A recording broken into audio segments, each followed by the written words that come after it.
Hi, sweet friends. As we are getting logged into Stitch and Scream, how you doing tonight? Um, we are watching. Well, I have to say, this month is Noirvember.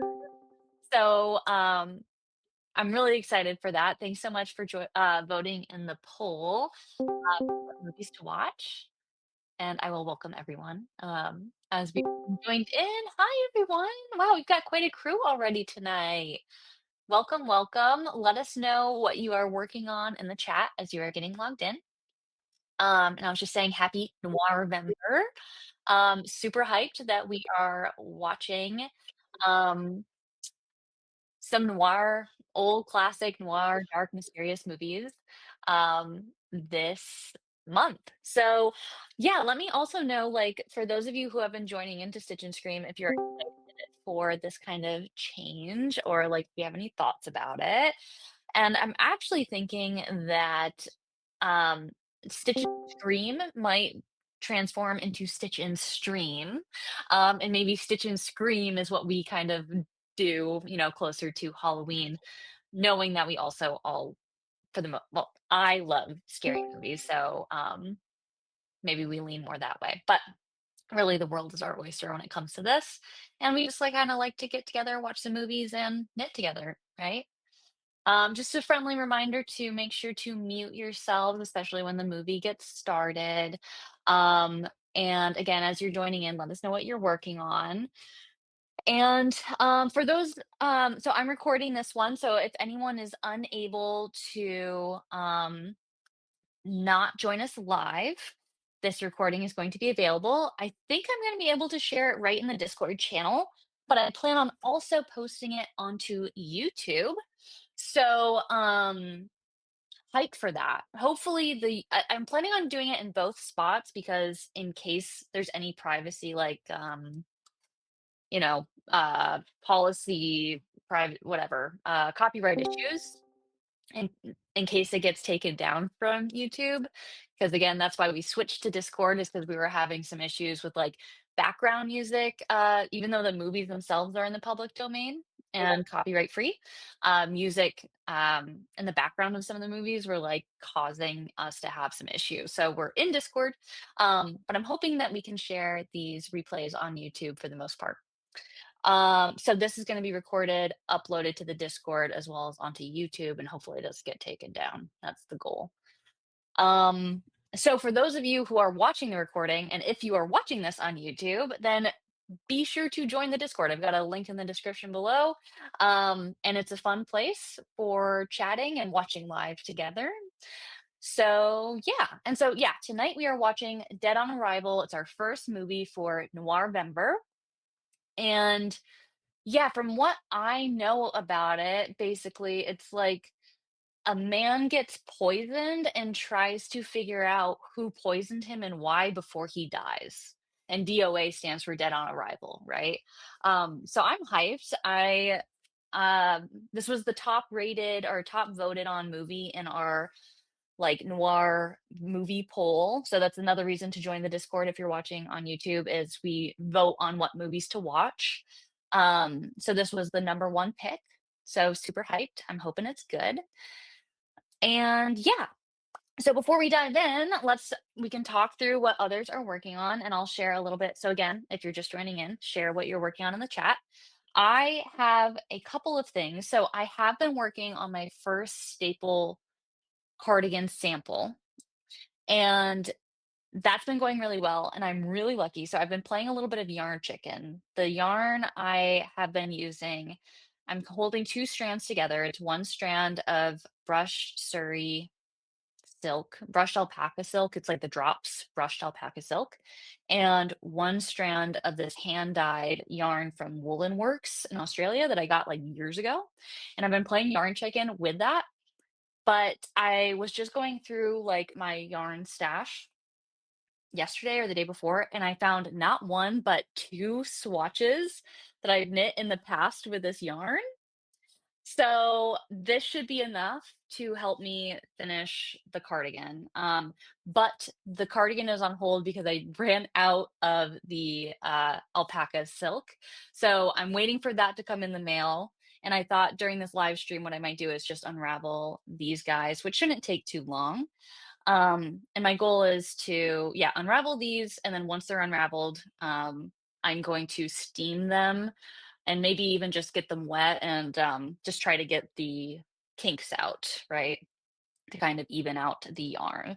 So I'm going to be working on that first. And then second, this is kind of like my project for when I hit a snag. This is like my background project. It's this short staple beanie. And so this is what I've got so far. And I've actually got to do one row of frogging because I just took a picture for McKenna, who's in the chat. Hi, McKenna. Um, to show kind of how you do back-to-back increases for those who are in the staple sweater knit along. In the staple sweater, you are likely have to do at least a couple of back-to-back increases towards the end of your increase plan. And she was a little confused on how to do that. So I just kind of I did an increase and then I knit a row to do another increase and showed her that. But now I have to think back on that. But I'm loving how this beanie is turning out. And I'll also show you, because I showed this a little while ago when I was working on this. It was a few weeks back. But I am knitting this with 2 strands of yarn. And I just love the fabric it's creating. So this is Knit Picks Stroll Tonals, I think in the color Manatee. And then this, think, is, I think Drops Kid Silk, I think, in color Navy. I believe so. But the two of these together just create this lovely, lovely depth in the fabric. The stroll is super washed, for that question, Jetty. Um, Yeah, the stroll is super wash, and I knit a pair of socks. This is what I knit my staple socks with in the staple sock knit along, this past summer, but I did it in Guppy, which is like a red orange, which was also super pretty. And I just loved their tonal so much. I just bought this one. And I think I'll still be able to get a pair of like Porter Crew, socks out of this after finishing this beanie because the short staple beanie doesn't really take that much yarn, which is pretty cool. And honestly, I feel like I should go down a needle size for this hat. As you can see, it's kind of like if you see one layer of it, let's see if I can show you. I don't know, it's just kind of see-through. Yeah, you can kind of see it there. But I started this, I needed like a travel project because the cardigan I was working on was way too big to bring on a plane. I needed something small. And so I just brought this. I didn't bring a second, like a smaller set of needles. So I was like, I did the gauge swatch and I was like, all right, this is just what it's going to be. And I figured the mohair would help, like after it's washed to kind of fill in the gaps a little bit. But yeah, I just love how this is knitting up. So for those who aren't familiar with this pattern, it's basically just like you can use any yarn, any gauge, and it's made to measure. And you get to customize like the length of it as well, but it sits flush against your head.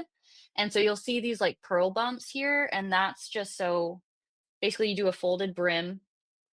And when you fold up the brim, the sorry, it's because it's not very long yet. It's kind of awkward, but I just wanted to show you because it's kind of cool. So I folded up the brim here, and the purl bumps help to kind of tuck it down so you don't see like the join line from when you folded the brim. So it creates a really nice soft edge at the bottom of your brim. I always find it so satisfying. And these are really quick knits too. It's a great Christmas gift if you are interested. But yeah, let me take a look at what you guys are knitting. Enough about me. Um, Oh, McKenna's working on your staple sweater. I hope that the photos, I didn't see if you responded to me in the Cal chat, but I hope the photos I sent you about the back-to-back increases helped. So let me know if they did. But I love how your staple sweater is turning out, like the sock monkey inspo. So McKenna's doing like this staple sweater that's kind of like this cream and brown stripes with these red accents for like the at least the collar. I don't know if you're gonna do the ribbing of the cuffs cuffs and hem as well, but it looks so, so pretty, and the colors are, like, spot on for a sock monkey, like, it's perfect. Christina's working on a Weasley sweater, I love. Is it gonna be for yourself, or is it gonna be a Christmas gift for someone else? Let us know in the chat. Little Jackie B, also working on staple sweater, love to hear it. I hope your sweaters are going really well, by the way. Um, let's see, currently working on a snowfall sweater scarf. I'm not familiar. Let me see if I can look that up. Let's see, snowfall sweater scarf. Oh, from Knititude, and I think I saw someone else talking about that, but that's a really pretty pattern. Let me share my screen. Um, actually, yeah, let's do this. Share your screen, gallery. So for those who aren't familiar, I just shared my screen if you can pop over. I don't know what you're looking at, but I you can look at my screen now. Um, but the snowball sweater scarf is so pretty. And Knititude is a great designer. I have a lot of respect for her, and I hope that the pattern's working up well for you. That's a beautiful design. Okay, I'm gonna stop sharing that. Did I stop sharing the right thing? Let me just make sure. Oh, yeah. I'm like sharing my screen for the recording as well as for Discord. So I've got like two things. Okay, there we go. And let me make sure that's good. That's good. All right. Stop sharing for Discord. There we go. Okay, cool. All right, let me keep working through, seeing what you guys are working on. Let's see. Hey Kim, welcome. Glad to have you back. Jetty, love the new movie theme idea for each month. Sad we are missing a week this month for Thanksgiving. I know. I was thinking maybe we could go a different day. Um, like, switch it up so it's not on a Thursday. But my parents are visiting that week. So it'll be a little tough for me to make it work, unfortunately. I mean, fortunately, my parents are visiting. I mean, honestly, though, who knows? Like with the shutdown, because they have to fly here. They're in upstate New York, and I'm in like DC area. So if the U.S. shutdown persists and the flights continue to be as chaotic as they are right now, who knows, right? So I would say it's unlikely that we'll still do it Thanksgiving week, but it's not a definite no. So I'll be sure to keep you guys updated there. But I'm glad that you like the new movie theme idea. And I actually just got I've got like that little logo for Stitch and Scream. I have a new logo for Stitch and Stream that I just got from like a little the branding person who helped me out with this stuff. So I'm gonna just put it in the chat. So I'm thinking we'll rebrand here to be Stitch. Oh, and I just sent you a line of code. So that's cool. Let me not do that. Just ignore that. Or did not even send. Like, what's happening right now? Oh God. Escape, man. Okay. Let me That's not what it is. Let me see here. Oh, I see why. I sent the wrong thing. Here we go. There we go. Oh, and it's dark. So if you have a dark background, you probably won't even be able to see it. Let me see if I can find it actually. Downloads. Cool. I'm glad you think it's cute. Let's see, one more. I'll do the light one for those because I've got like dark mode on. So it's like really hard to see what that looks like. But there, Stitch and Stream. So that way, like, we're not locked into the scream. Um, but yeah, I'm glad that Jetty has been here for those who are new. Jetty and Kim Johnson. I feel like in others. I just know that they're like extremely active in the chat. Have been here basically since day one, I believe. And so I'm really glad that Jetty, you are down for the transition we are making here. That makes me feel better about it. Okay. I'm still working on my There and Back Again cardigan. I might also work on my Kintra sweater. Both are in stock in Atlanta right now. Nice. That's awesome. I wonder now let's take a look here at what a Kintra sweater looks like. Draw sweater pattern, and I will share screen again.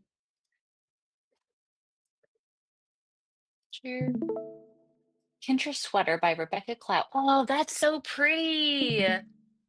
So did you make it past the color work section? That looks like such satisfying color work, and it looks like it's knit like a circular yoke kind of thing. That looks really satisfying and fun to knit. Oh, that's beautiful. I love all the different options people have knit with it. That must be fun. And then honestly, let me look up the there and back again carding. I feel like I've looked it up before, but I can't remember what it looks like. Oh, am I sharing my screen? Yeah, okay, cool. There and back again cardigan. Oh yeah, man, what good uh patterns that you're knitting with. Those are both beautiful. Both fun projects. I can see how you can both get stuck in Netland though. That's funny. Cool. All right, let me stop sharing, and I stopped sharing to the wrong thing again. Let me do this. Share screen, Discord. Okay, there we go. All right. Let's see.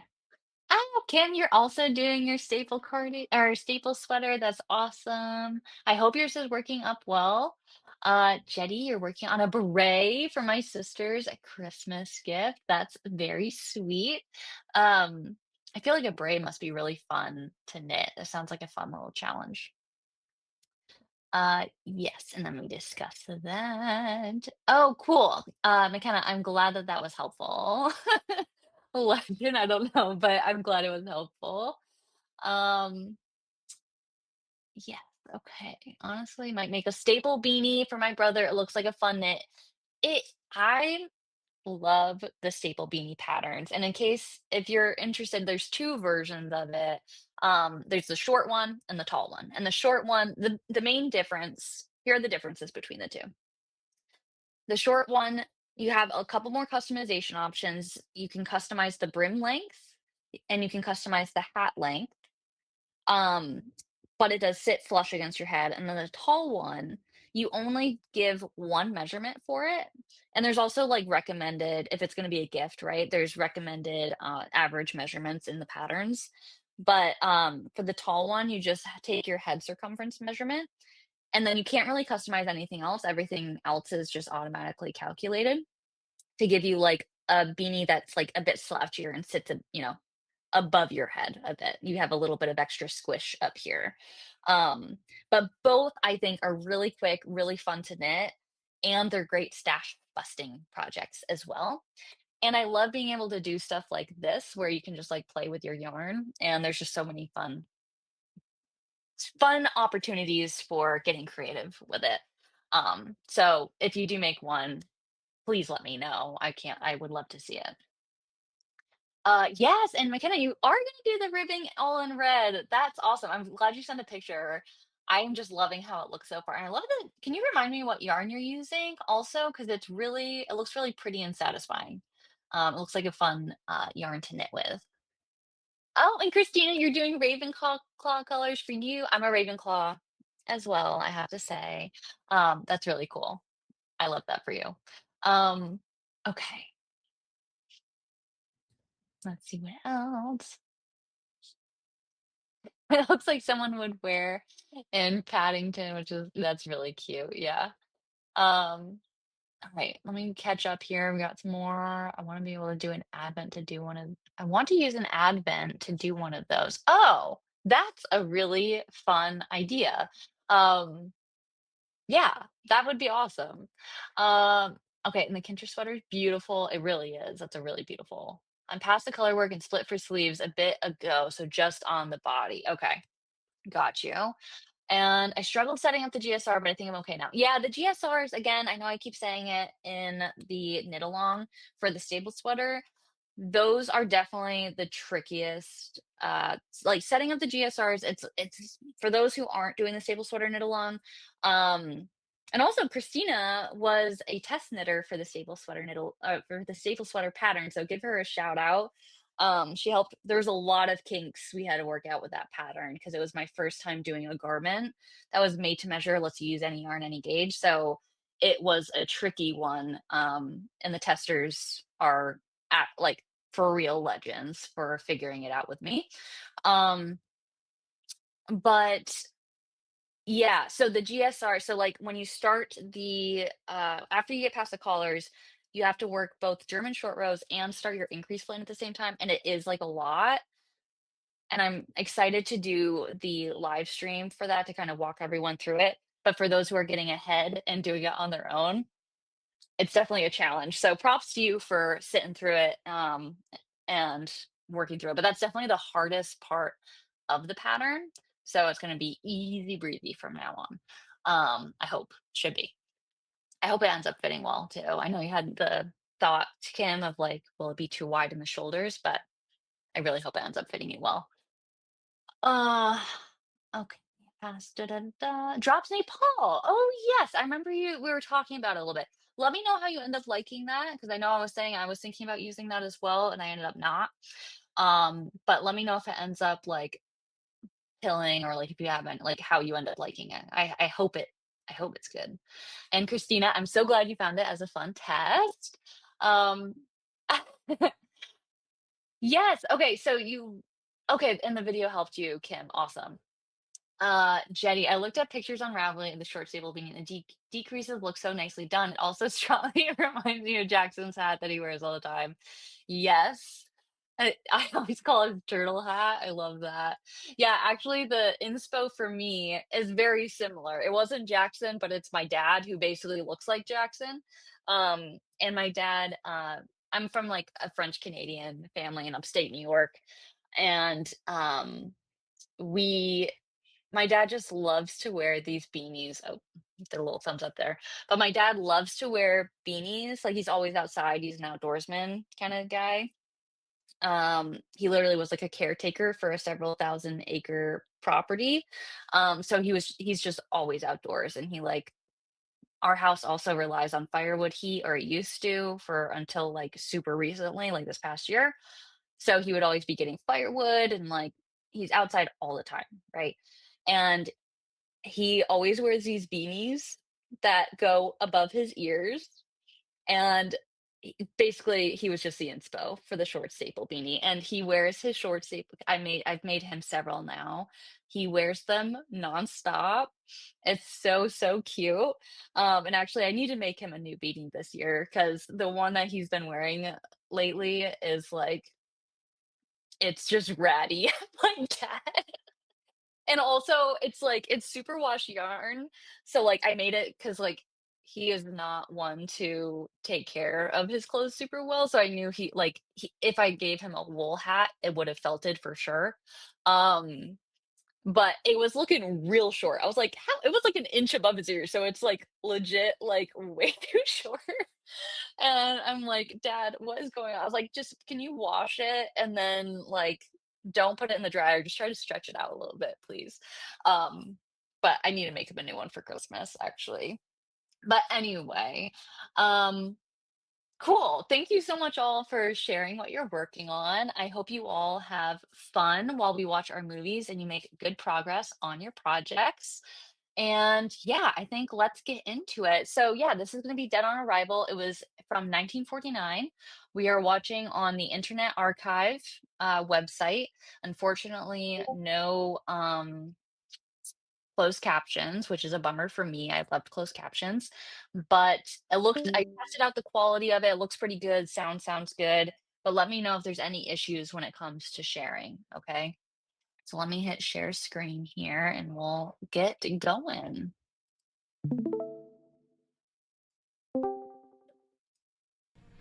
In here.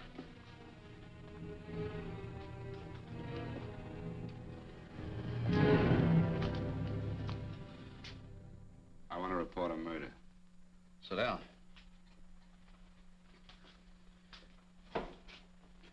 Where was this murder committed? San Francisco, last night. Who was murdered? I was.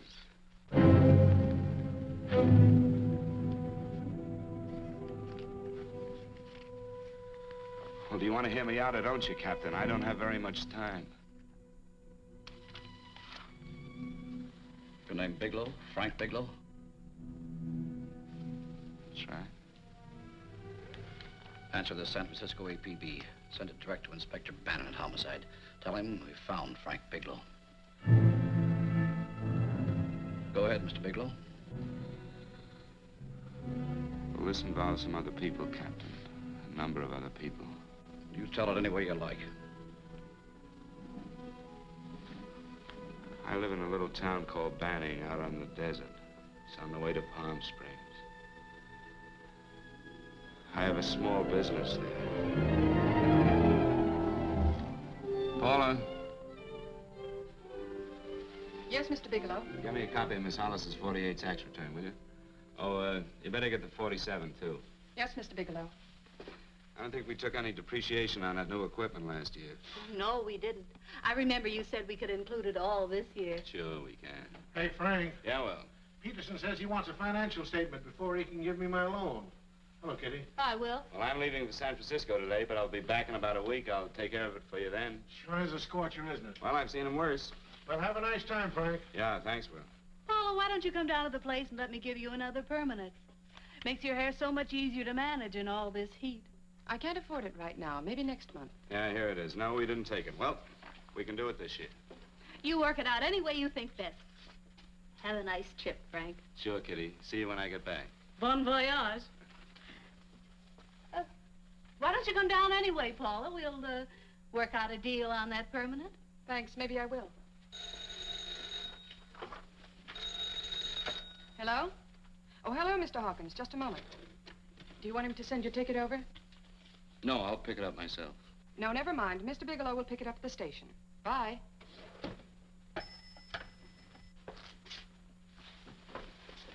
I want to go with you, Frank. Now, Paul, I'm just going on a little vacation. You know that? You want to go without me, don't you? Be gone just a week. And I suppose you've just made up your mind to take this little vacation at 9 o'clock this morning? No, Paul. I meant to tell you about it a few days ago. I guess I forgot. Oh, you forgot. Paula, don't be like that. Don't be like what? You just drop a little announcement that you're going away. Not tomorrow or next week or next month, but today. No explanations, nothing. And I'm supposed to swallow the excuse that you need a little vacation. I just want to get away from town for a few days, that's all. Get away from this town or get away from me. Oh, Paula, please try to understand. How can you ask me to understand anything like this? No, I'm sorry, but I don't understand. Go to San Francisco, but don't expect me to be waiting for you when you get back.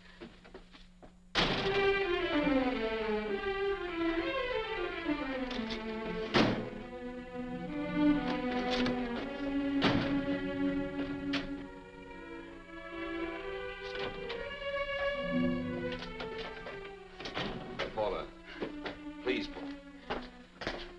Come on, turn around, look at me.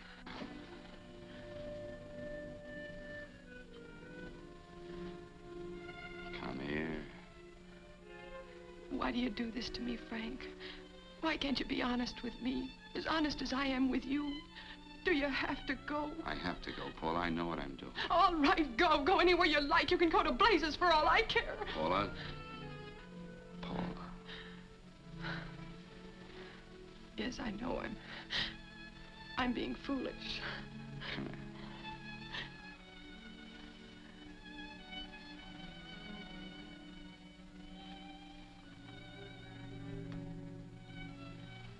Come on, fix your face. We'll go down to Eddie's and have a drink.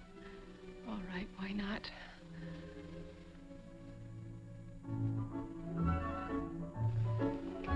Hi, Paula. Hi, Eddie. Give us a couple of cold beers, will you? Coming up. Hi. Come on. Oh, what a relief. This air conditioning feels good. I sure wish we had it in the office. It'd make working a pleasure. Well, if it stays this hot, don't bother going in the rest of the week. I win 2 races today. How many did you lose? Now, you would have to ask that. Kind of early for you two, ain't it? Too hot to work. That's what I like to hear.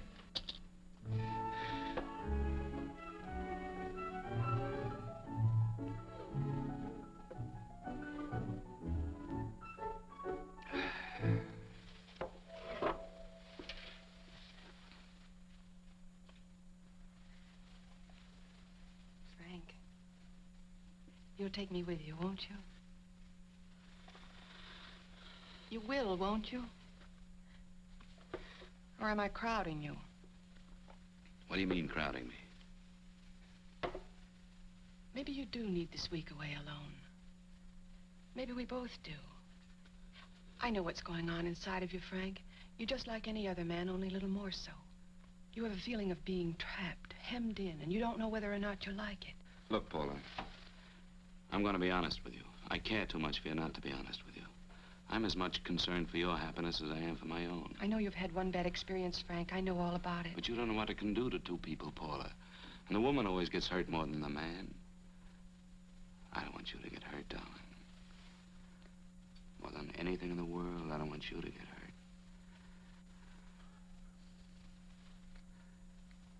Want to hear some music? All right, Frank. Got a couple of nickels, Eddie? Yeah. This won't bother you, will it? No, next result doesn't come in for half an hour.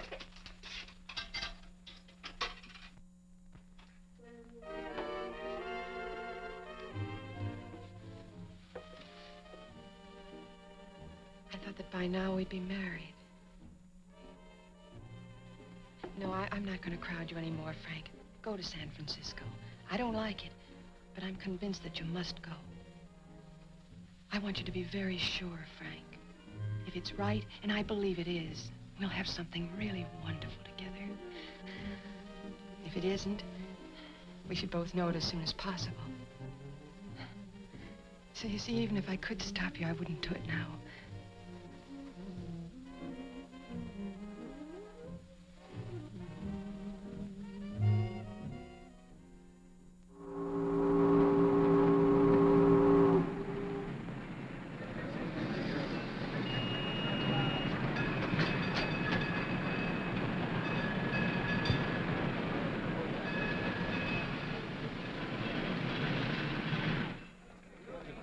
Yes, sir. My name is Bigelow. I have a reservation. Yes, sir.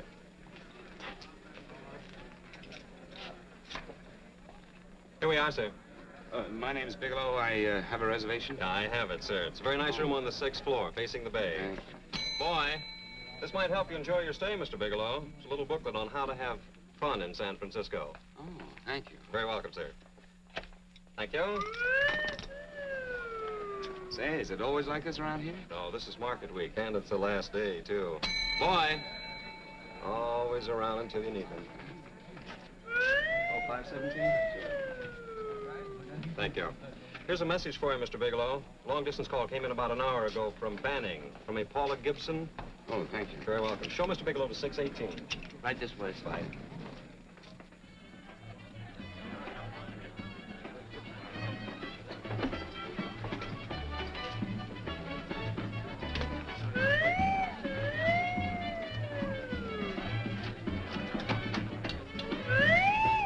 Right this way, Mr. Bigelow.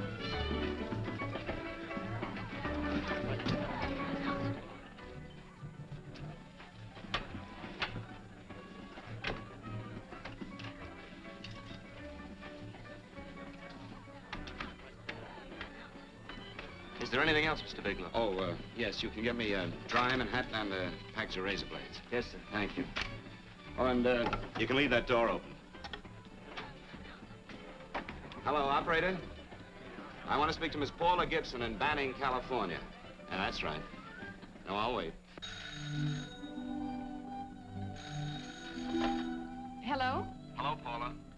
Oh, hello, Frank. How was the trip? Fine, just fine. Having a miserable time, I hope. Well, I don't know. I just got in. What was that? Market week. The place is crawling with traveling salesmen. You know, Charlie Anderson found out that you went away, and he asked me to go out with him. Oh, really? How did he make out? I'm considering it. Is that what you called to tell me? I'll have you know that this call is strictly business, Mr. Bigelow. Did a Mr. Phillips phone you? A Eugene Phillips of Los Angeles. No. He will. He phoned the office 3 times today.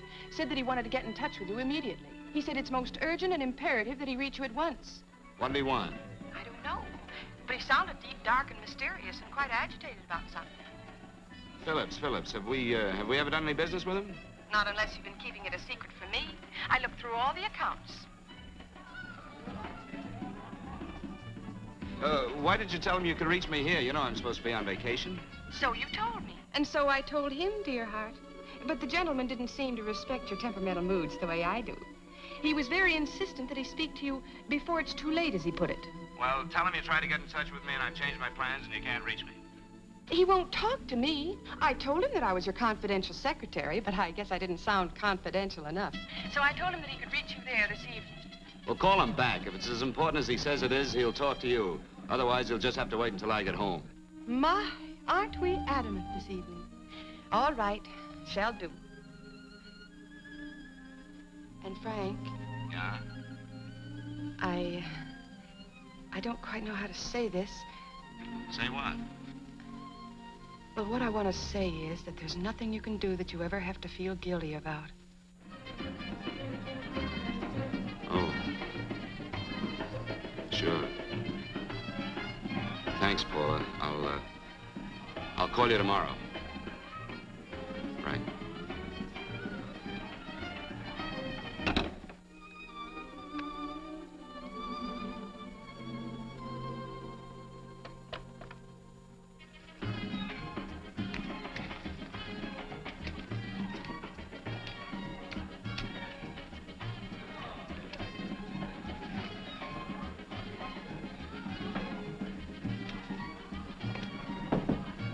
Oh, just put it there, please. You can keep the change. Thanks very much. Say, how long has this been going on? Well, it's been a madhouse all week, but they check out tomorrow. Oh? I thought you were with them. No, I'm just here on a vacation. Why does everybody come to San Francisco and tear loose? Excuse me. Say, I'm awfully sorry to bother you, but would you mind if I use your telephone? No, go right ahead. I'm just across the hall here. One of the boys is using my phone, and he's been on it for a half hour. I just want to call downstairs. Yeah. Thank you. Room service, please. Hey, things really picked up the last few days, didn't they? You right at much business? Well, I'm not here on business. Oh, hello, room service? It's Mr. Haskell in 617. Yes, that's right. Would you send up 3 more bottles of bourbon and 2 scotch? Yes, oh, and some more ice, too. Yeah. All right, thank you. You here all alone? Yes, I just got in town. Well, why don't you join us for a drink? Well, I don't want to barge in on your party. Oh, nonsense. It's not a party. Just a few of the boys entertaining some buyers. You know, the usual thing. A few drinks and some laughs. It's no party. Come on. Well, come on. All right. I know what it's like to be all alone in a strange city. I'm Sam Haskell. I'm Frank Bigelow. You think some of these guys never been away from home before? Yeah. Hey, quiet down a minute. Hey, will you quiet down a second? I want you to meet Frank Bigelow. Hello. This is Jane Carlisle. Hello. Bill Welch. How are you, Mr. Wells? Glad to know you, Bigelow. Jane's the prettiest buyer in San Francisco. Oh, hey, I resent that. You don't think I believe him, Elaine? Well, he spreads that from coast to coast. Oh, gee. But it's good for my morale anyway. I'm George Cantwell. Glad to know you, Mr. Bigelow. Bigelow, yes. Right on much business? He's not here on business. Oh? Well, Why don't you get the man a drink before he dies of thirst? how about a little bourbon? Well, that's fine. Bourbon it is. Of course, Mr. Wallace. Yes, Mr. Wallace. But, Mr. Wallace, I'll need at least a week in Cleveland to visit all my accounts. I can't figure on being in Philadelphia until the 17th. Eddie, will you get off the phone? I want you to meet Frank Bigelow. How are you, Gus? That's his boss. He's been trying for an hour to get his expense account boosted. Yeah, the way this guy holds on to a dollar, you'd think they weren't printing them anymore. Yes, Mr. Wallace. I'm leaving here the first thing in the morning. Yes, sir. Oh, keep your hips loose, Harry, like this. Oh, yeah. How's he doing? Oh, there's nothing wrong with Harry's rubber. The 2 years ago at the Murrays wouldn't cure. Hey, now, wait a minute. I was doing all right there. This is Sue and Harry Brandis. Hello, good to sir. meet Glad you. How are you? Where'd you find her, Sam? On a dance marathon? Oh, Bourbon. Oh, Really? Oh, thanks. Say, I'll bet you could do the rumba. Well, a little, but I'm kind of rusty. Anything would be an improvement after Harry. Oh, how do you like that? Well, here goes. Hey, you're good. Oh, my wife, she's a good dancer, isn't she, Bigelow? Oh, yeah. Hey, fellas, I thought you were going to show us a good time tonight. Is this doing the town? That's right. We practically bankrupt our stores to buy everything you've got. Then you keep us in this hotel room. I agree. This is my last night to howl before I go back to being a dutiful housewife. What? looks like we're stuck, boys. This is where we blow all our commissions in one night. And you're coming with us, Bigelow. Oh, no, thanks. You run along. I've got to get unpacked and have dinner. Oh, no, you're not going to get away from me. Now that I found a man who can dance, I'm going to hang on to him.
What'll it be?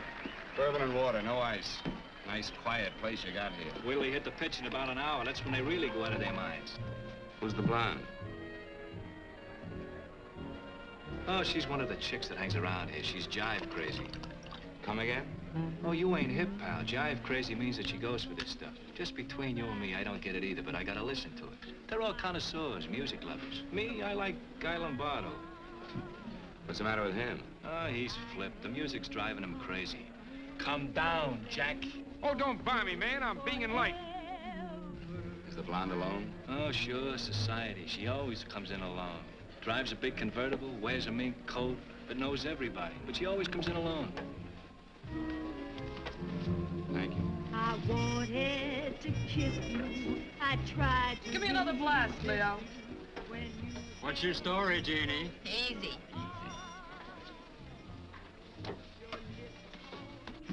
Hello. Easy. Dig the fisherman. Oh, that's really silk, isn't it? Can I buy you a drink? Sure, thanks. Give me a blast, Leo. Leo, I left my blast at the other end of the bar.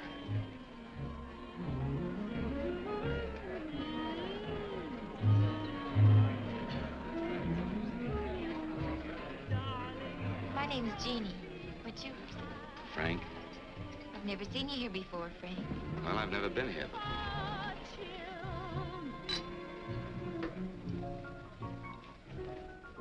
This isn't mine. Mine was bourbon. Well, sure it is. You saw me pour it. Give me a fresh drink. Anything you say. Oh, listen to that piano. Feel those vibrations. You don't get your kicks out of this, do you? I can live without it. Why do you stay here?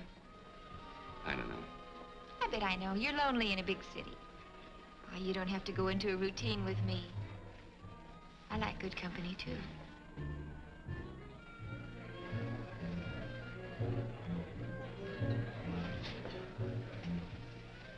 Say, there are some people there I want to avoid. Couldn't we get out of here? Let me think about it. Oh, come on. How about going somewhere else, huh? Why don't you meet me later?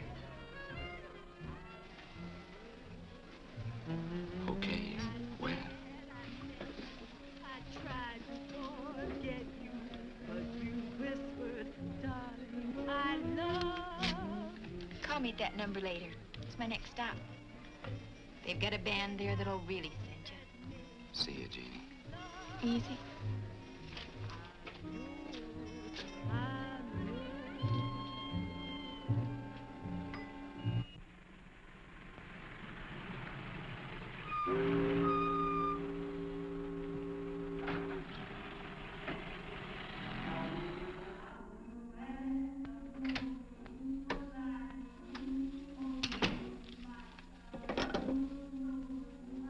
Never mind, operator.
Room service, please. Come in.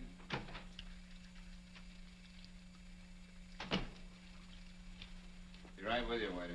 Yes, sir. Rest well, sir? Yeah, sure. May I? Go ahead.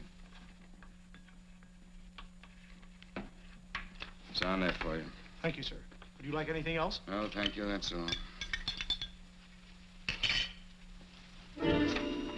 Waiter, Yes, sir. take this away.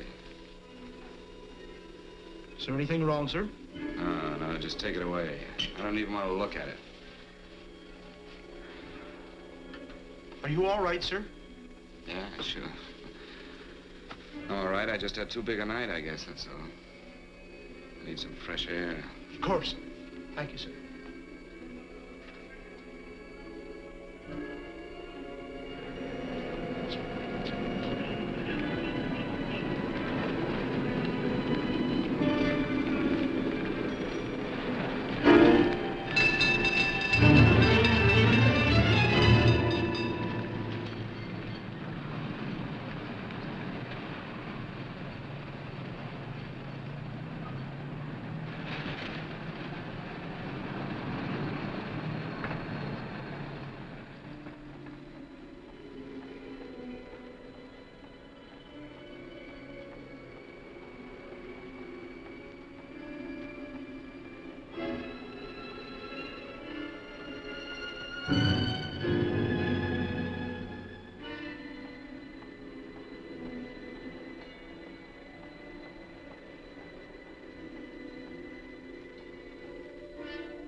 Lungs in good condition. Blood pressure normal. Heart fine. Well, it's a good thing everybody isn't like you, Mr. Bigelow. Put us doctors out of business. I'm glad to hear it, Doctor. I was a little worried. Don't let a little bellyache worry you. Could be just a change of climate. Well, it isn't exactly an ache, Doctor. It's kind of hard to describe the feeling. Maybe it was the drinks I had last night. I might have mixed them too much, huh? Let's have another look at that throat. You may finish dressing now, Mr. Bigelow. I want to get the results of those tests we took. Thank you, Doctor.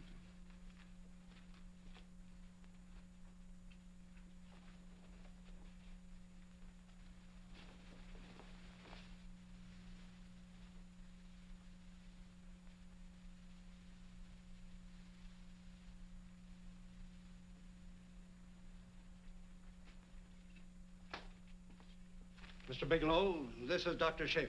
Hello, Doctor. How are you? Sit down, Mr. Bigelow. According to the information you gave Miss Wilson, you're not married, Mr. Bigelow. That's right. Do you have any relatives, family, anyone in San Francisco? No, no one. I don't know a soul in San Francisco. Where is your home? What is this, Doctor? Why all the questions? You're a very sick man, Mr. Bigelow. Sick? But you told me I was in good shape. Yes, I know. But my preliminary examination didn't reveal your true condition. You sound as if it's pretty serious, Doctor. It's extremely serious. I want you to understand that we wouldn't tell you something like this unless we were absolutely certain. Well, of course, of course. You must steel yourself for a shock, Mr. Bigelow. Well, go on, Doctor. What is it you're trying to tell me? Our tests reveal the presence in your body of a luminous toxic matter. What is that exactly? A poison that attacks the vital organs. Poison? We have no alternative but to tell you this. Your system has already absorbed sufficient toxin to prove fatal. I wish there was something that we could do. What do you mean, wish? You mean there's nothing? There is nothing anyone can do. This is one of the few poisons of its type for which there is no antidote. Well, this is fantastic. This is the most ridiculous thing. You don't have very long. What do you mean? A day, possibly a week, 2 weeks at the outside. It's hard to say exactly. Well, this is impossible. I don't believe it. You've made a mistake. That's it. It could be a mistake, couldn't it? You have made a mistake, haven't you? Answer me. Dr. Schaefer is an authority on toxicology. Been no mistake, Mr. Bigelow. Do you realize what you're saying? Why, you're telling me that I'm dead. Do you think you can explain my life away in just a few words? Why, I don't even know who you are. Why should I believe you? You must calm yourself, Mr. Bigelow. We want to offer you every assistance that we... Assistance? Who wants your assistance? Who wants anything from you? You're nothing but a couple of phonies. Why, I think you're crazy. That's it. You're crazy, the both of you. You're crazy.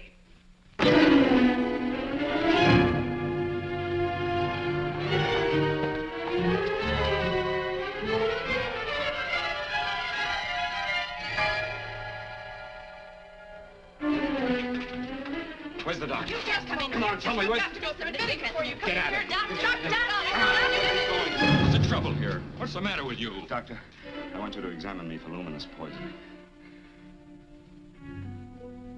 Come right in here.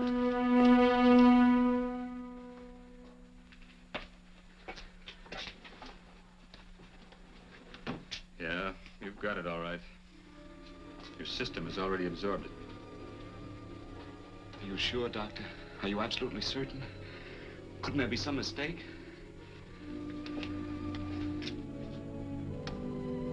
There it is. The toxin is actually luminous in the dark. Now, there's no doubt about it, Bigelow. I don't feel sick. My stomach is just a little bit upset. Maybe it's not as bad as you think, Doctor. That's characteristic. With a heavy jolt, you go suddenly in a matter of hours. But if the stuff is taken in a lesser degree, you last a while, and then...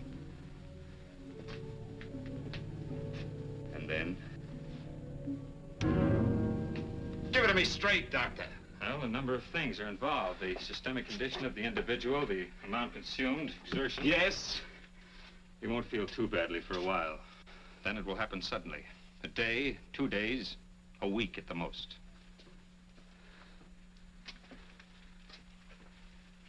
A day. 2 days. There's nothing that can be done now. If it had been caught in time, your stomach could have been washed out. But you've had it in you for some time now. For at least 12 hours, haven't you, Bigelow? I don't know. You don't know? No. Don't you know how you got it? No. This is no accident. Somebody knew how to handle that stuff. That wax is tasteless and odorless. And the amount of alcohol in your body, you must have got it in liquor. I was drinking last night. Arrange for your admission to the hospital immediately. Of course, I'll have to notify the police. This is a case for homicide. Homicide? I don't think you fully understand, Bigelow. You've been murdered.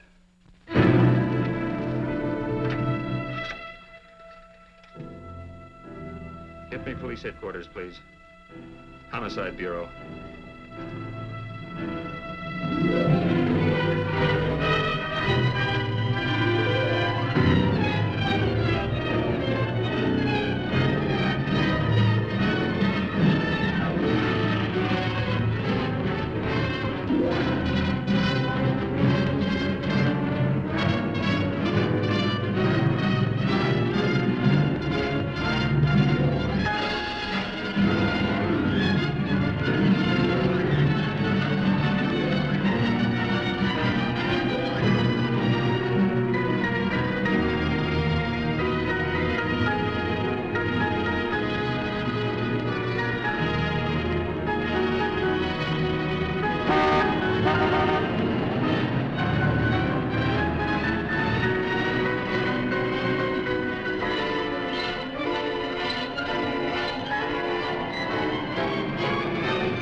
Open up.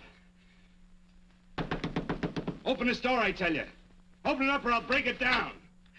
Where are those men? Where are those men who were here last night? I don't know. There are no men here. Please go away. Don't lie to me. Where are they? Mister, this lady just checked in. Those men aren't here no longer. They checked out of the hotel early this morning. Checked out? Please go away. I'm sorry. I'm terribly sorry.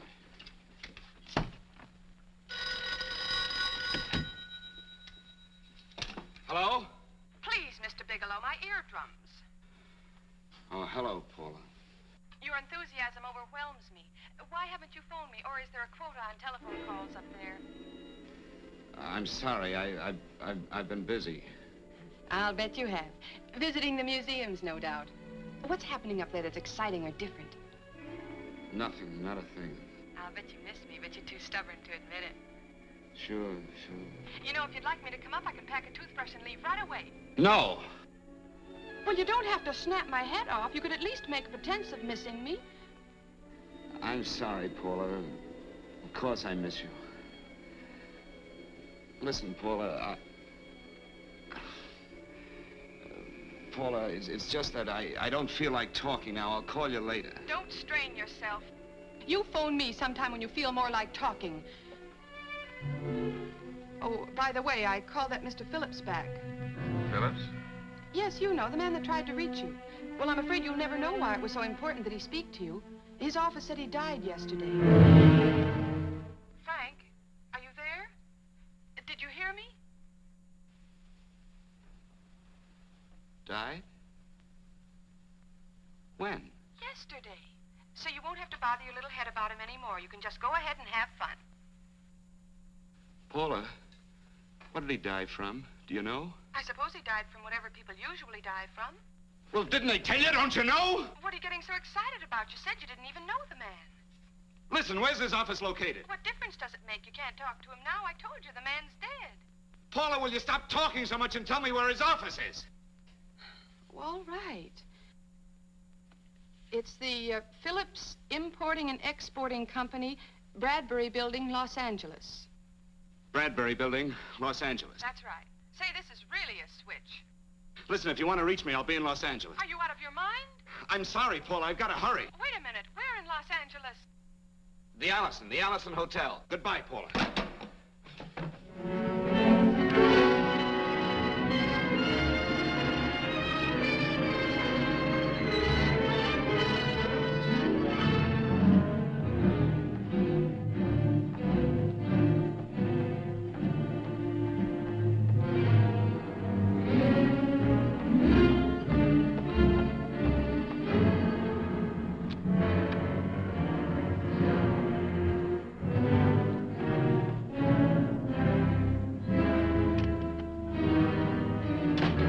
I'd like to see someone in charge here. What is it in regard Well, to? it's a personal matter. It's quite urgent.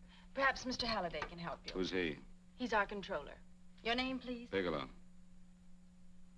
Mr. Bigelow to see you. Send him in. Go right in, please. That door.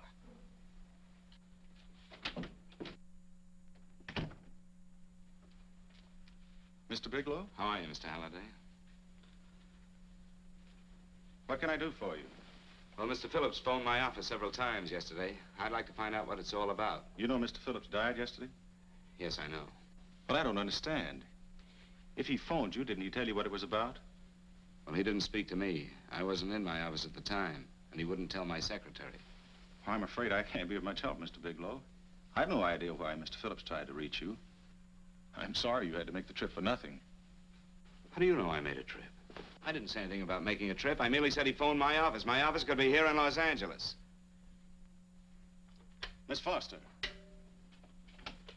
Yes? didn't you mention something yesterday about Mr. Phillips speaking with Mr. Bigelow in San Francisco? I said that he had phoned Mr. Bigelow's office in Banning, but that Mr. Bigelow was staying at the St. Francis Hotel in San Francisco. I'm sorry you misunderstood me. Do you know why Mr. Phillips called? No, I don't. All right, thank you, Miss Foster. You can understand that we've been somewhat upset around here. Now, if you don't mind,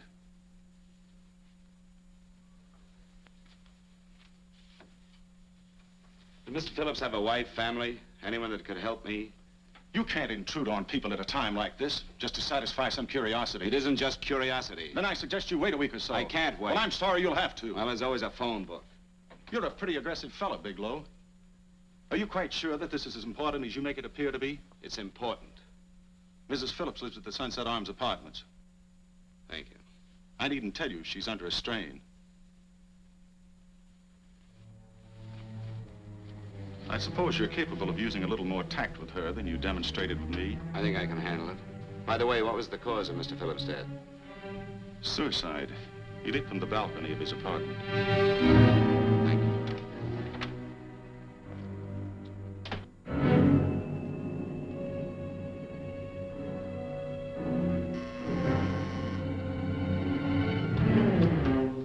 Come in, Mr. Bigelow.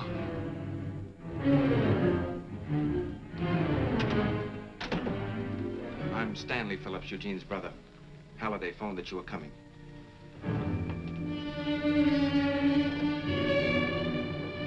This is my sister-in-law, Mrs. Phillips. I'll try to make this as brief as possible, Mrs. Phillips. I'm afraid I can't be of any help to you, Mr. Bigelow. I haven't the slightest idea why my husband wanted to speak to you.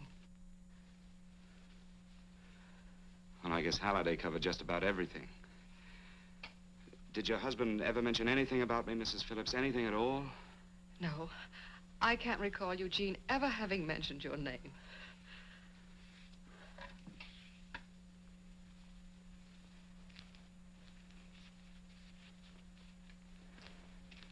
I hate to ask you this, Mrs. Phillips, but it's of vital importance to me.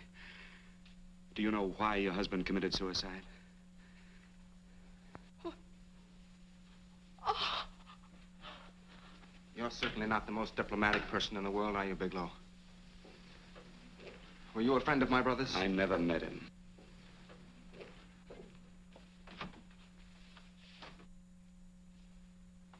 My brother was in a jam, a pretty bad jam. He was arrested 2 days ago. He sold some iridium to a dealer by the name of Majak. It's a very rare metal, very costly. Anyway, the iridium turned out to be stolen. He was released on bail yesterday, but he faced a pretty stiff prison term. And have committed suicide for less. Yes, I know. That's how the police feel about it. What puzzles me, though, is this crooked deal. Knowing Eugene, you wouldn't say he's the type of man to be mixed up in anything like that, now would you? I told you I never met him. That's right, so you did. Now, what's this all got to do with you, Bigelow? I don't know. Let's come clean with each other, Bigelow. Surely you must have some idea why my brother was so desperate to contact you. I have no idea. That's odd. Then how could it be of such vital importance to you? Well, you seem to know the answer to everything else. Maybe you know the answer to that one, too.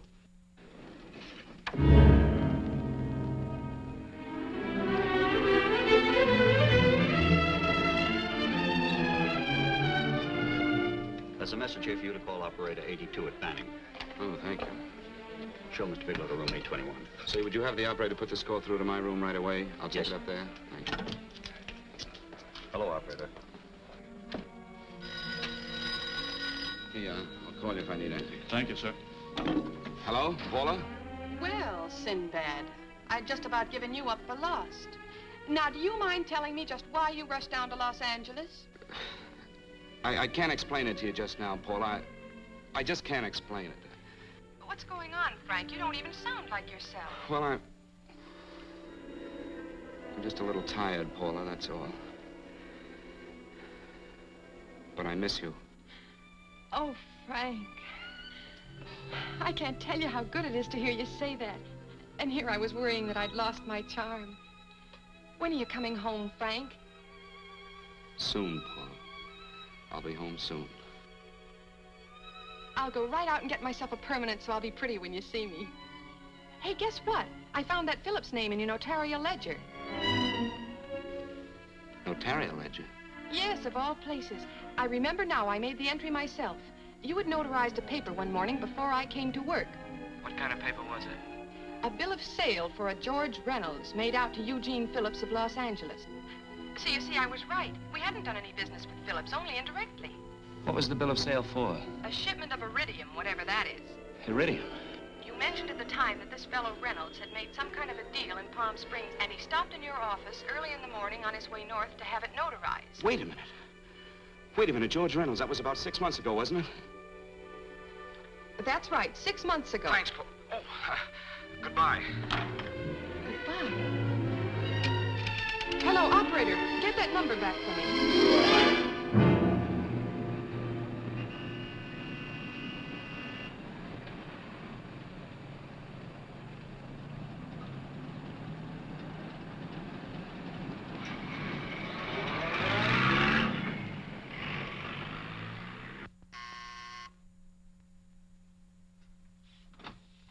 I've got to talk to you, Mrs. Phillips. Please, go away. I want to be left alone. But I found out why your husband wanted to see me. It was in connection with a bill of sale. Come in. Thank you. What do you know about a man named George Reynolds? George Reynolds? Yes. Why, that's the man my husband claimed sold him the iridium. And what did Reynolds claim? Reynolds disappeared. Yes? About 2 months ago, my husband grew suspicious that something was wrong. Since then, he tried in every way to locate Reynolds, but could find no trace of him. But I don't get it. Your husband could have proved he made a legitimate deal by showing the bill of sale he got from Reynolds. Then there was a bill of sale? Yes, of course there was. My husband swore there was, but at the time of his arrest, he couldn't find it. It was mysteriously missing. Well, then, if your husband could have shown proof, it would have been George Reynolds who would have faced the prison term. Eugene was convinced that Reynolds had stolen the bill of sale. He was the only one who had reason to eliminate evidence of the transaction. Thank you, Mrs. Phillips. Thank you very much. You've been very helpful. Oh, if you'd only come sooner, Mr. Bigelow. My husband might be alive today. I know.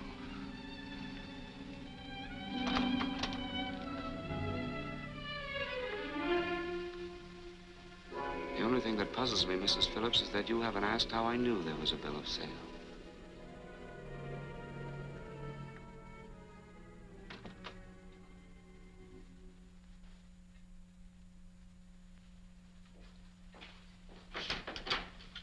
Mr. Holliday isn't in. He should be back shortly.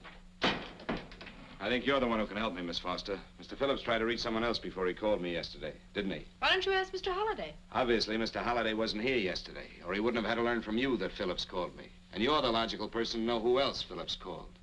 I don't believe that's any of your business, Mr. Bigelow. Don't think you're revealing anything confidential, Miss Foster. I know that he tried to reach somebody else. Mrs. Phillips told me. You're bluffing, Mr. Bigelow. I don't know what you're after, but you're trying to trick me. Mrs. Phillips didn't tell you a thing. How do you know that? Mrs. Phillips knows nothing about it. She doesn't. Well, why wouldn't she? Wait a minute. I was talking about George Reynolds. Who did you think I meant? Just who is it that Mrs. Phillips doesn't know I about? told you before, that's none of your business. All right, young lady, I'm going to give it to you straight. Phillips was murdered. Murdered? I don't believe you. He told me because he needed me to clear him. Phillips was innocent. Innocent men don't have to jump out of windows. Murdered? Just who are you trying to protect, Miss Foster? Why are you so afraid to tell the truth? I'm not protecting anybody. I haven't any more to say. All right, young, listen to me. This thing is going to explode wide open. If you've got nothing to hide, you better start talking. Or maybe you are mixed up in No! this. Well, then, come on. Mr. Phillips called Marla Rakubian. He went to see her yesterday morning. Who's Marla Rakubian? She's a model. She and Mr. Phillips used to be quite friendly, but he hadn't been seeing her for quite some time. Come on. For the last couple of months, he'd been trying to locate her and finally learned where she lived yesterday morning. When he returned from seeing her, he was terribly upset and excited. That's when he had me put in the calls for you. When he couldn't reach you, he went home. The last time I saw him alive. Give me Marla Rakubian's address. I don't think Mr. Phillips realized I was aware of his friendship with Marla Rakubian, and out of respect for him, I never intended to tell anybody. I had no idea that she had anything to do with the trouble he was in. I admire your discretion, Miss Foster. You know, you must be pretty friendly with Stanley, Miss Foster. He knew how desperately his brother tried to reach me yesterday, and he wasn't even here at the time. And now you seem to know all about what happened in Mrs. Phillips' apartment.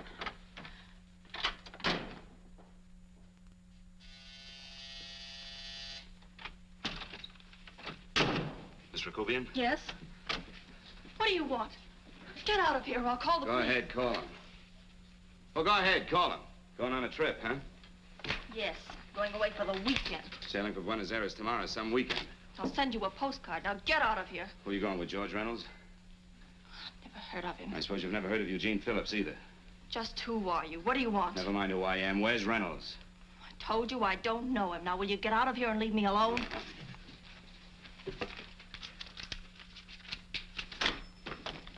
So you never heard of George Reynolds, huh? And don't try to tell me that this isn't him because I've seen him. If you think you can scare me, you're crazy. Look, I know that Phillips came here yesterday. And right after he left, he was pushed out of a 6-story window. Pushed? Phillips committed suicide. Your playmate Reynolds murdered Phillips. Then he went up to San Francisco to get me. Because I knew about a certain bill of sale.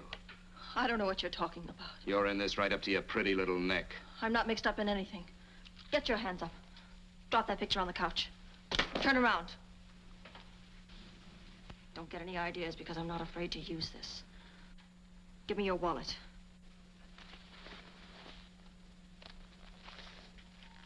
Frank Bigelow, Hotel Alex. All right, now where's Reynolds? I don't know. I don't know where he is. Is that what you told Phillips yesterday? I told him exactly what I'm telling you. I haven't heard from him in months. Yeah? You're mighty careful of the picture of a man you haven't heard from in months. What does the Ray stand for? It was a pet name. Do you mind? Oh, it sounds very cozy, Miss Rakubian. You and Reynolds call each other pet names while you make a sucker out of Phillips. Phillips made the deal because he wanted it. Yeah? I'll bet you weren't above using what it takes to help make him want it. Who's paying for this trip? I am. Really? A first-class trip to Buenos Aires on a model salary. Don't make me laugh. Since you and Reynolds aren't seeing each other anymore, you don't mind if I keep this, do you? If I were a man, I'd punch your dirty face in. You know, I really believe you would. Oh, I almost forgot. Your tickets. Don't be surprised if I'm there to see you off.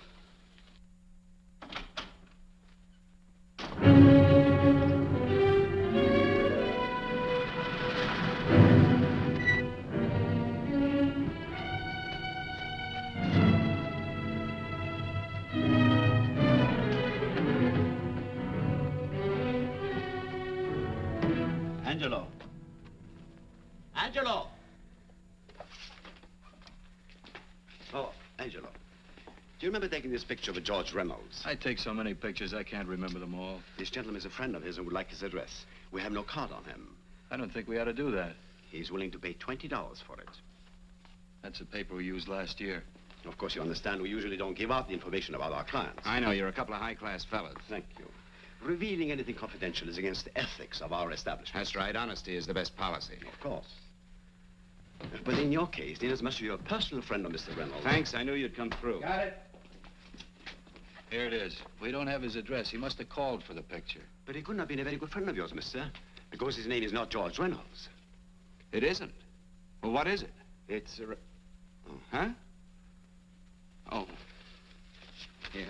It's Raymond Rakubian. Rakubian? What's so unusual about that? The picture's signed Ray, isn't it? Yeah. Yeah. Thanks.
all right. Can I get you anything? No, no, thanks. Do you know this man? No. No, I don't think so. Are you sure you've never seen him? I'm quite sure. Does the name Raymond Rakubian mean anything to you? No, I never heard of him. Why? He also uses the name George Reynolds. This is Reynolds? That's right. Well, where can we find him? That's what I want to know. Tell me something, Halliday. You're the controller here. How come you didn't know about that bill of sale? Phillips made that deal before I came to work here. Yeah, but you still keep records, don't you? For some reason, which is none of my business, Phillips preferred to keep that among his personal papers. Now, does that answer your question? You came in here today asking for some information that you needed, and I tried to be as cooperative as I could. But now you're beginning to annoy me. So get out before I throw you out.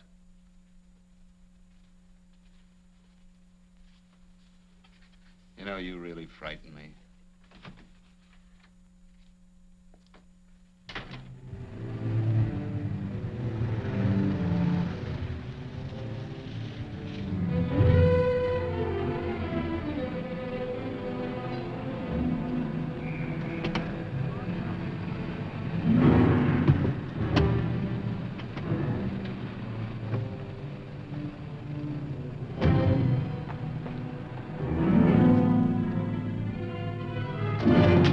About time you showed up, Bigelow. Go ahead, Dave.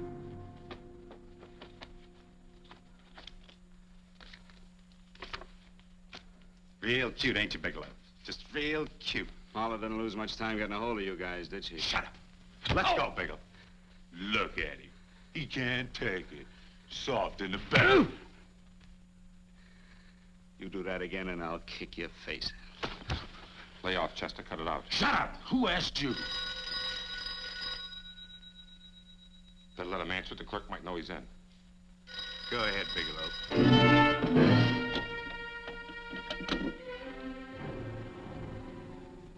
Hello? Frank. Frank, why did you hang up on me? I've been trying to get you for hours. I'm sorry, Paula. I was in a hurry. Well, don't be in such a hurry this time. You didn't give me a chance to finish what I had to say. I wanted to tell you that McGowan was in hollering his head off because you didn't go over the books. Tell McGowan to get another auditor. Sure. Sure, I'll just do that little thing and lose the best paying account we've got. Do as I tell you, Paula.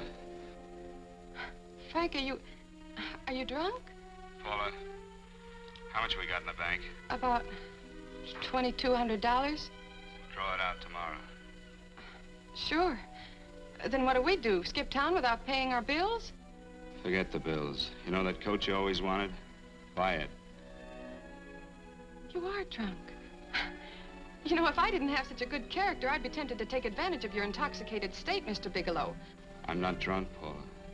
Well, then don't tell me that one day away from me can affect you this way. Cut it short. Paula, Yes? I'm sorry I left you. I never realized how much I love you. But I know it now. Oh, Frank, darling, I love you too so very much. Please come home. I miss you terribly.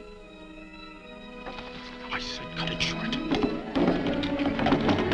I'd just love to let you have it, Bigelow. Let's go, Chester. This guy's kept us waiting long enough now. Walk in front of me, Bigelow. And keep your mouth shut. If you so much as look cross-eyed at anybody, I'll blow the back of your skull out.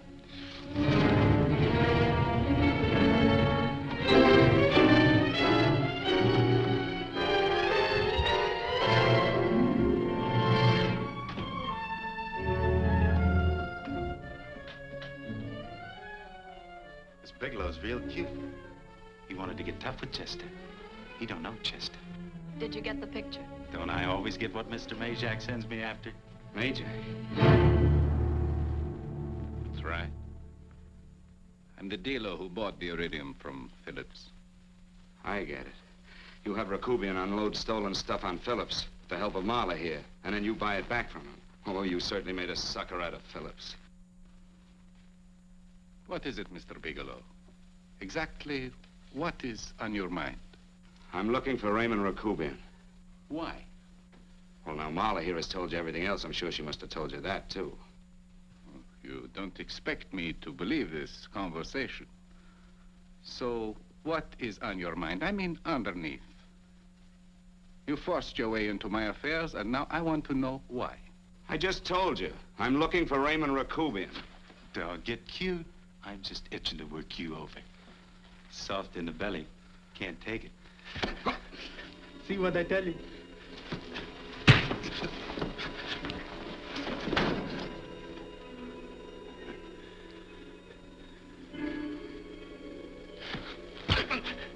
Can't do that to Chester. I'm gonna blow your guts out. Easy. Lay off, Chester, not now. Look at him. He's so scared of Chester, he'd talk now. He's not afraid, Chester. You can tell from a man's eyes when he is afraid. Look at his eyes.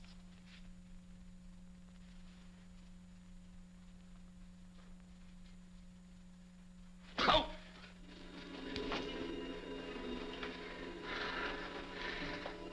I'm telling you, Majak, you better keep him away from me or he's really gonna have to use that gun. Go away, Chester, please. Do what I tell you, my boy. Please. And help Dave. Joe.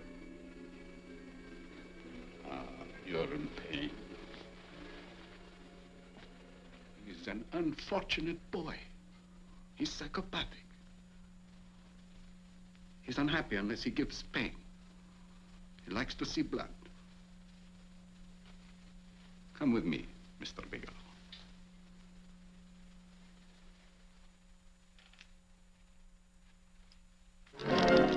Raymond Rakubian was my nephew. He could not possibly have tried to kill you. He's been dead 5 months.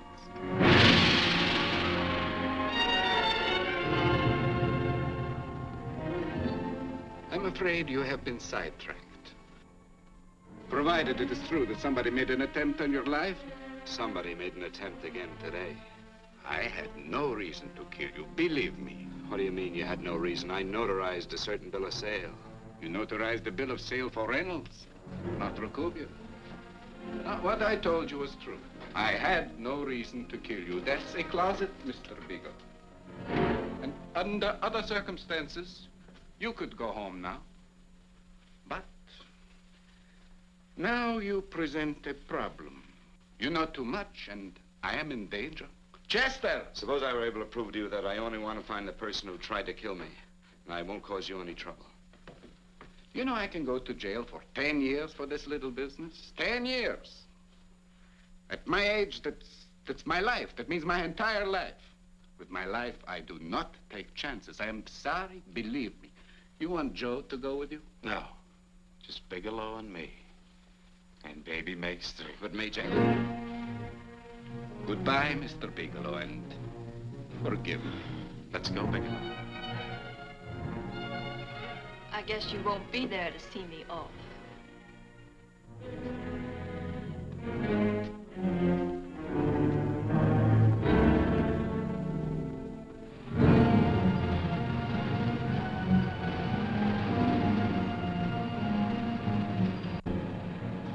You tried to make a boob out of me in front of Major. You shouldn't have done that, Bigelow. I don't like that. I'm going to enjoy this, Bigelow. I've done jobs like this before. I knocked off guys I could like. But I don't like you, Bigelow. I never liked that puss of yours from the minute I seen it. Yeah. I'm going to enjoy this.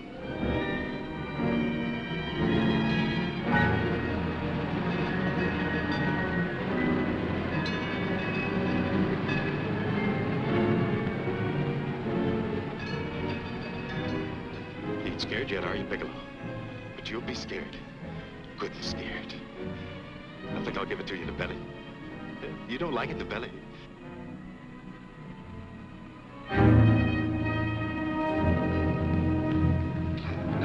Good. Try it. I'd just love you to try it, Bigelow. Why don't you try it? Go ahead.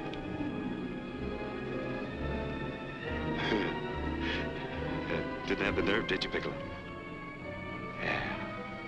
I think I'll give it to you right in the belly.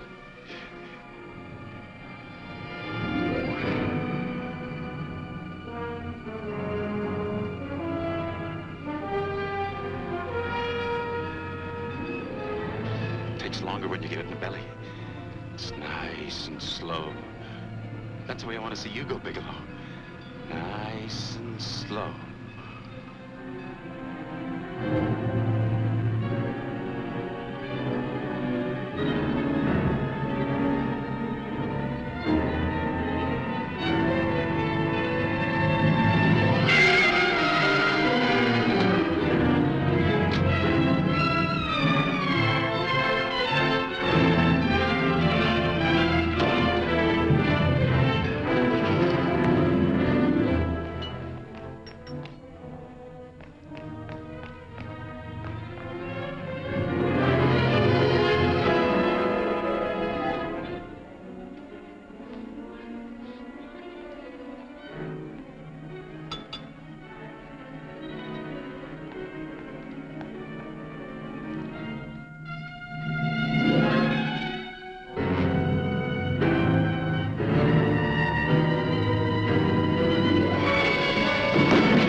Yes, I'm all right, Paula, but what are you doing here? How did you get here? Freddie Ross flew me down. I had to come. I had to see you.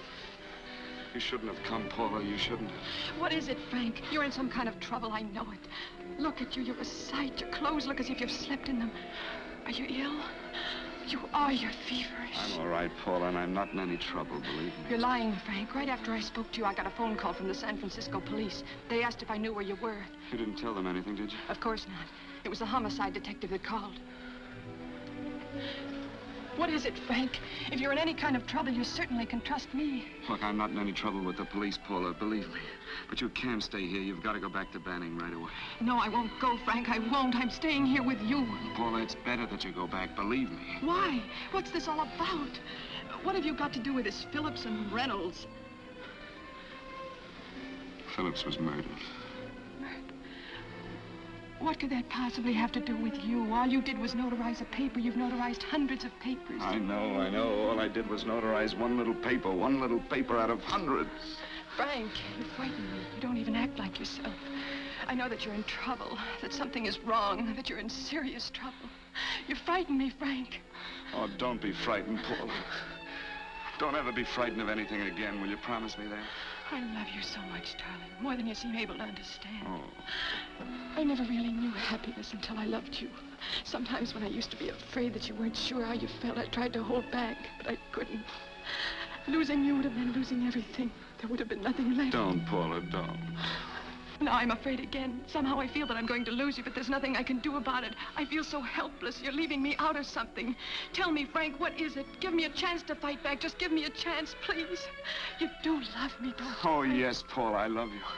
I never was more certain of anything in my life. I wasn't sure before. I was a little blind, I guess, but believe me, I'm sure now. Can you understand that, Paula? I understand. A man can be like that, Paula. Something has to happen. It can be a big thing or a little thing, but it can make him realize how much someone means to him, how much he really loves her. Oh, and I love you, Paula.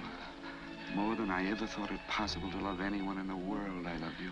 Then why won't you tell me about this trouble you're in? Why won't you try to let me help you? You can't help me, Paula. You don't want my help. Oh, Paula, there's nothing you can do. Will you believe me? So will you please go home, please? No, Frank. I won't go. I know you're in trouble. I can't leave you like this. All right, Paula, look, wait for me in the lobby of the hotel, and I'll be back for you soon, I promise. You promise? You're yes, sure? Paula, I promise. Is that a new outfit? Yes. Oh, it's beautiful.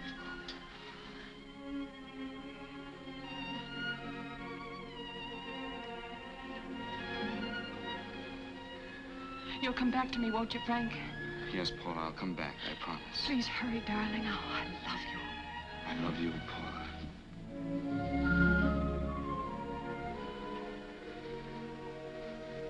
Goodbye, Paula.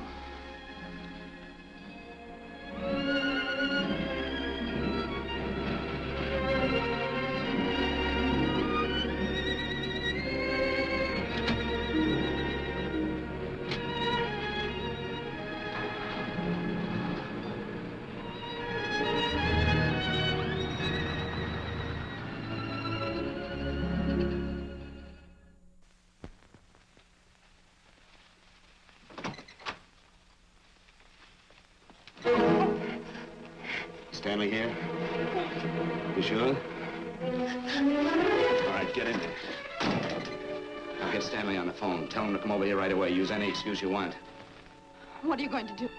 What was Stanley going to do when he used me for a clay pigeon today? I don't know what you're talking about. Don't act innocent with me. I fell for that once. I don't know what you mean. I told you everything you wanted to know this morning.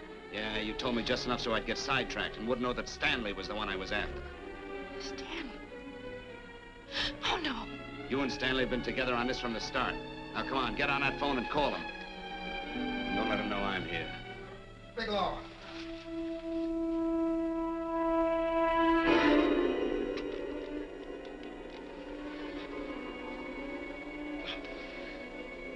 You've been sidetracked, all right. But it was the poor bereaved little widow who did it.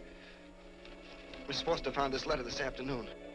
It's in my brother's desk at the office. It's postmarked 2 years ago. It isn't exactly the kind of a letter that a married woman gets from a casual friend. I'm sure my brother wasn't aware that they were so well acquainted when he hired Halliday. What's the matter with him? He hasn't felt right since dinner. Where did he have dinner? At Mrs. Phillips' apartment, Halliday was there, too, and Stanley confronted them with that letter. Did you have anything to drink? Yes, why? How long ago? Half an hour ago, just before I came here. Miss Foster, get on the phone, call the emergency hospital. Have them get an ambulance over here right away. What? Tell them to prepare a stomach wash for luminous poisoning. Luminous poisoning? Go on, do it, I tell you. You may still have a chance to save his life. But I... Go on!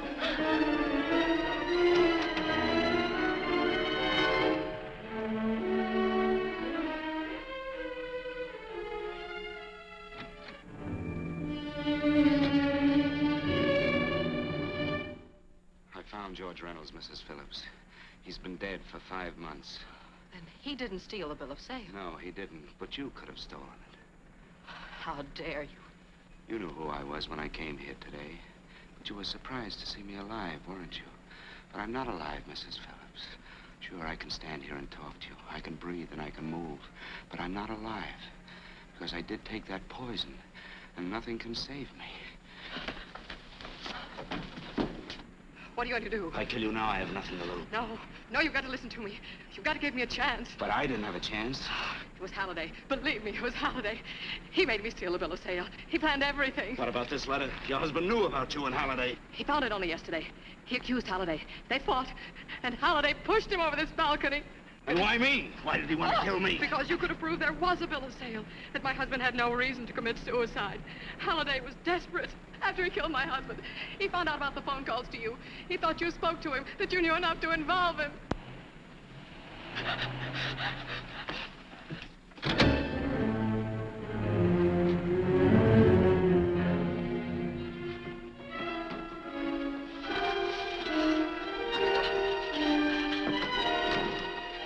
Where's Halliday? Where is he? He's at the office. This time you don't warn him.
on, come on. Come on, move along. Come on, let's break it up. Move along now. Let's get going. Come on.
All I did was notarize a bill of sale. But that piece of paper could have proven that Phillips didn't commit suicide. He was murdered. And that's why Halliday poisoned me.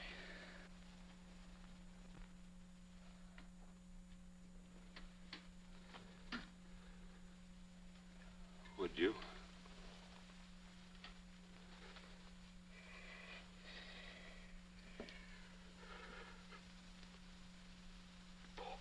Paula.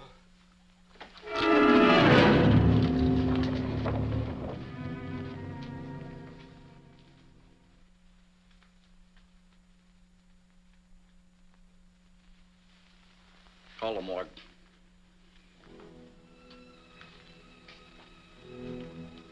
Johnson, you go to the Allison Hotel, find Paula Gibson. Don't tell her anything. I'll break it to her.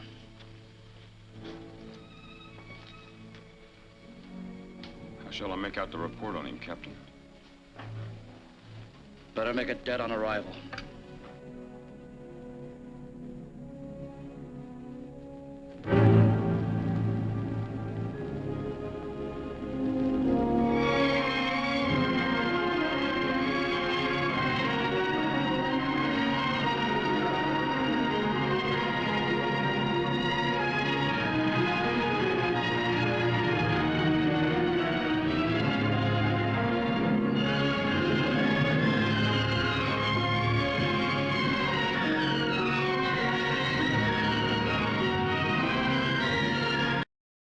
Wow. Okay.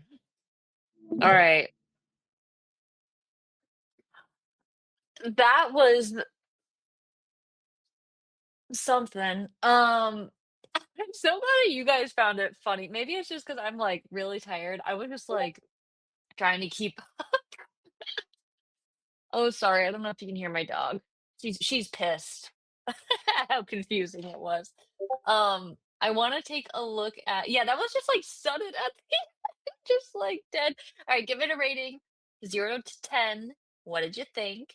And you can skew it and give notes on what you thought. Like, oh, giving a little bit more because you thought it was funny. That's cool too. I'm also gonna take a look at the link that Jenny sent because it was quite funny.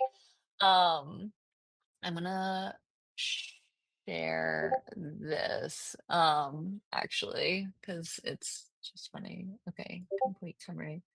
All right, and we can read it together if you want, because it's a good summary. Okay. Small town accountant Frank Bigelow visits San Francisco to escape his girlfriend, escape his girlfriend's such assistant Paula, who's scaring him with her marriage talk. He goes out with some fellow hotel guests for drinks. Unknown to him, a mysterious stranger switches his drink. Also, there's like three different times when his drinks get switched, which like I feel like there could be more creative ways to do that. And also, why slip the iridium into his drink? Like, why? I just don't understand still the purpose of killing him, to be honest. If anyone knows why, I get that he signed the bill of sale, but I like just legitimately don't understand why he had to die. Okay. Um, he visits the doctor, finds out he's been fatally poisoned with a luminous toxin and has a day or a week to live. Paula tells Frank that a man named Eugene Phillips had urgently tried to call him the previous day. When she called him back, she learned he died, convinced it's a clue. Frank flies to LA and learns from Eugene's colleague, Halliday. Okay, so that's where Halliday comes in. That Eugene had committed suicide. Neither Halliday nor Mrs. Phillips know why Eugene had tried to contact Frank. Eugene's brother Stanley tells Frank that Eugene was out on bail after being arrested for selling stolen iridium to a dealer named Magic. I don't remember what that guy's how to pronounce the name. Um, okay. Paul tells Frank that she checked the records. Okay, I don't need to read this whole thing, but I remember seeing one thing that was just really funny. Um, Frank visits Eugene's company and roughs up the secretary, Miss Foster, for no real reason. That just like really got me. So anyway, here's a little description. You can finish reading it on your own if you want. Um, but I'm glad that you all enjoyed. Okay, let me see. I'm gonna stop sharing this. Um, okay, let me take a look what we got for ratings here. Um, can't get any better. Funny. I'd say 8.5. It was hilarious. Man, I don't know, 5 out of 10. Yeah, I almost want to give it a 4. I just felt like the acting was actually okay. The cinematography, like I kind of like to give points for that. But the storyline, man, it was just so confusing. Um, 10 out of 10 for vibes, 1 out of 10 for plot, very 6. Yeah, 10 out of 10 funny and vibes and music. That one little area of music really got me. The jazz scene was so crazy too. I guess that's when he got poisoned, so I wonder if they made it extra crazy, but, like, I feel like that was so unnecessarily frenzied. It was like people were psychotic, honestly. 8 because it was pretty entertaining the whole time, fair. I think he just wanted to triple make sure he was poisoned. True. So he can't give that man the bill of sale so that he can't get the man to prove that the guy didn't kill himself because he was actually innocent. It's still just so convoluted, man. So Paula was just weird for no reason. Honestly, true. I think things would have been much more satisfying if Paula was somehow wrapped up in all of this and then she had been like plot twist, right? Because, like, yeah, no, she was so weird and so clingy and so desperate, all for nothing. It was just who the character, and that makes it extra annoying for me. Um, yes, and the main character, that's so true, McKenna. The main character was so unlikable. Like the whole time, we weren't even necessarily like rooting for him. It was that's kind of what also made it tough for me is because like I wasn't rooting for him really, right? It was just kind of like, what's going on? Um, okay, and then the repeating of the names act. That's one of the requirements for Jeanette to show us the movie. Excessive Hey, you guys voted on this movie, okay? This wasn't even like one of my top picks, so I don't want to hear it. This is all on you. Um, and it would have been fun to see him. Yeah, it was just like all of a sudden he was sick and died. That's so true. You can keep chatting about the movie for a sec if you want. I'm just gonna let me know how your knitting went. I was able to unwind. I actually had 3 full gauge watches. This one I had done with the holding the yarn together. So I was able to unwind that. And then I have these 2. So I've got to make sure that these aren't yarn noodles anymore. And then I did quite a chunk on my beanie. As you can see, I can kind of like fold it more comfortably now. And I think I've got like 10 more rows before I start the decreases. So good progress. I'm pretty happy on it.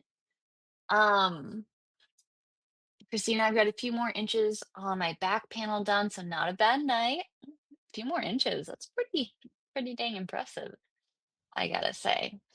Um, I also want to share, so the movie we're watching next week, let me see, what is the movie we're watching next week?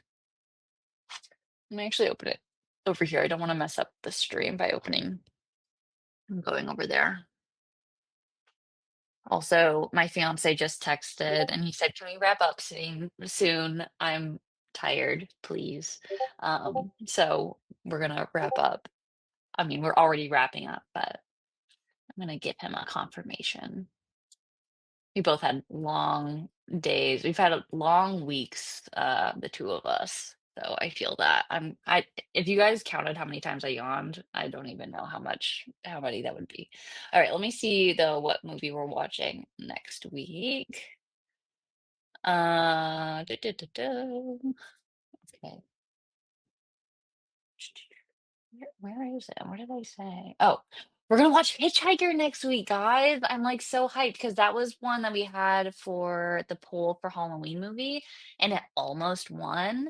And that one does seem really cool. I'm hoping it's a little bit more cohesive. It's kind of nice though to have like a silly, goofy, nonsensical one and then do kind of a good one. Like last week's movie was actually like really cool. Like the Halloween movie we did, it was Horror Hotel for those who weren't here.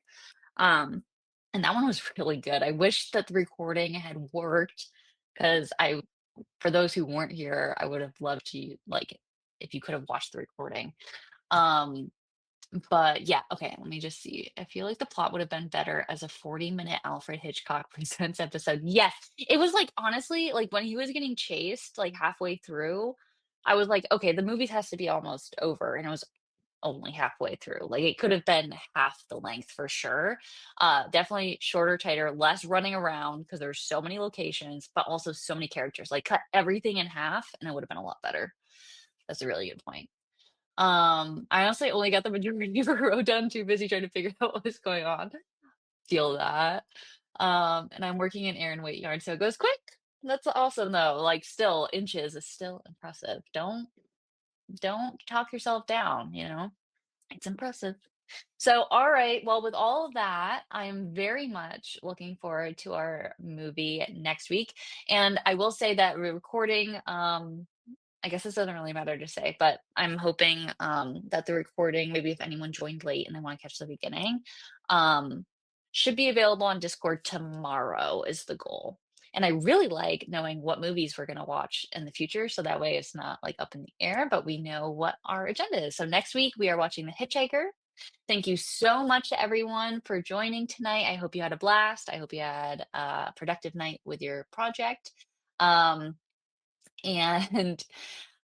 appreciate you being here. It's always so fun. So I'll see you next week and have a good night. All right, talk to you guys later. Bye.